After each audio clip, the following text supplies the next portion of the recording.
Here we have a 1954 Gibson ES-175. It's got a problem going on inside the guitar. And unfortunately, the only way to access the problem is to go in through the back. The only other access hole would be this pickup, but what's going on in there is not going to be accessible through that little hole. Once I get the back removed, I'll show you what's going on. So yeah, let's go ahead and get this back off of here. Step 1, remove the binding. So I'm going to start in this cutaway and use a hair dryer to heat up the bindings slightly. Don't use a heat gun, it's too hot. Trust me, you'll scorch the finish or melt the plastic. You just want to heat it up a little bit, just enough to soften the glue slightly so you can peel away the binding with a razor blade.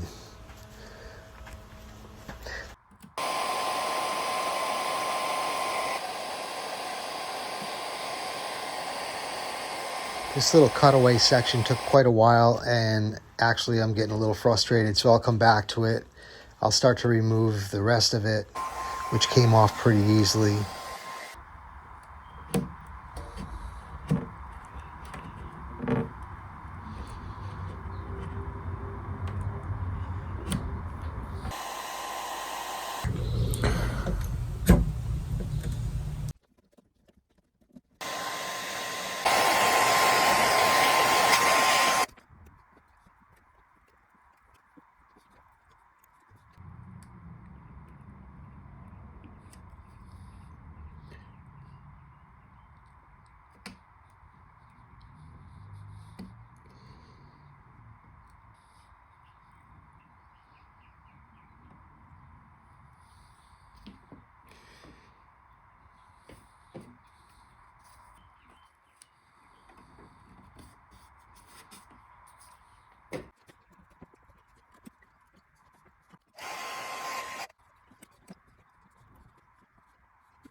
Once the binding is all removed, now it's time to take the actual back off it. So the difficult part on this ply top guitar is finding the seam, because each ply has got a seam and it's a 3-ply top, so it's the third line down and it's a little difficult to find it.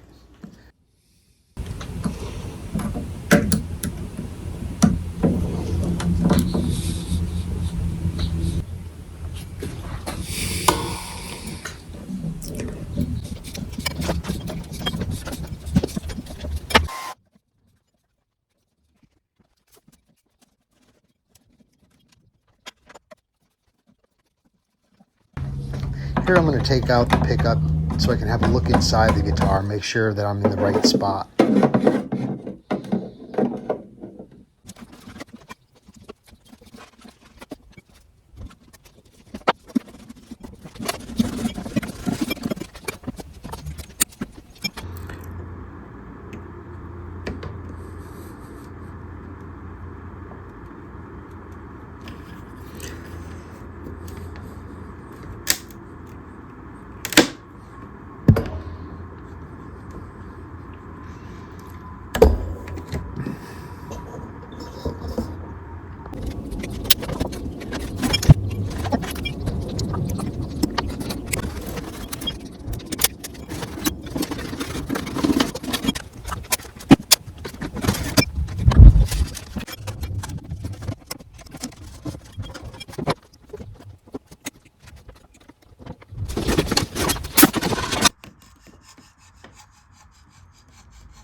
This spot around the heel was exceptionally difficult. It's usually difficult because it's got such a wide gluing surface, but also in the cutaway they have this extra support that I had to make sure I was between the top and it.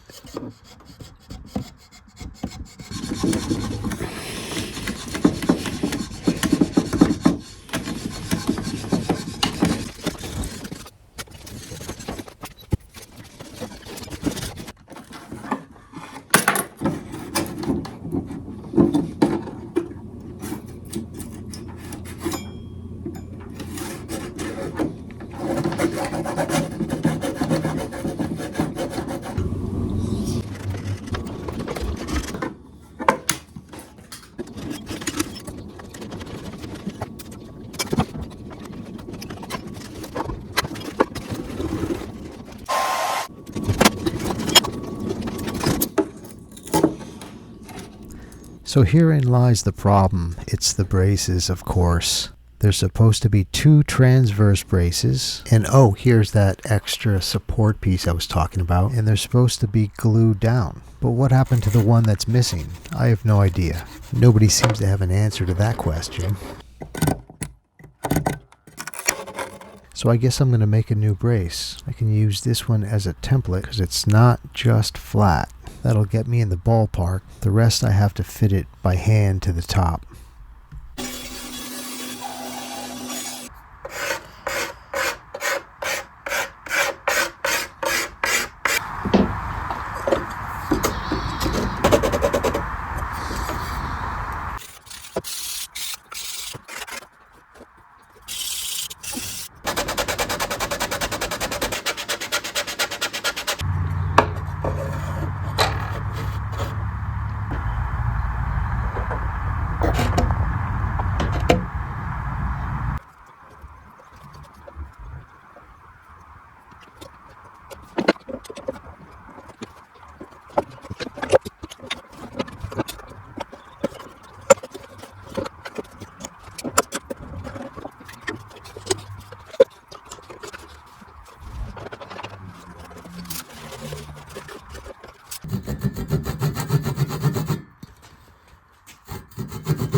Okay, now I got the channel all cleaned out. I'm ready to put the binding back on. This little piece here fits right in here. And with this old finish, I am not going to put any tape on it. So I'm going to use super glue and try to just keep this as clean as possible. I'm going to start right here on this heel.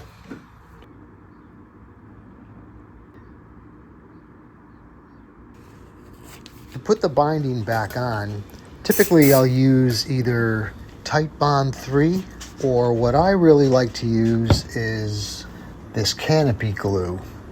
It's really good for binding plastic to wood, and these are both water-based, so they're easy to clean up and it doesn't leave a mess. But the problem is you gotta use tape or some sort of mechanical fastener to hold it in place while the glue dries. So in this situation, I'm opting for super glue because it dries pretty rapidly and it doesn't destroy the finish, because I do not want to put any tape on this old finish.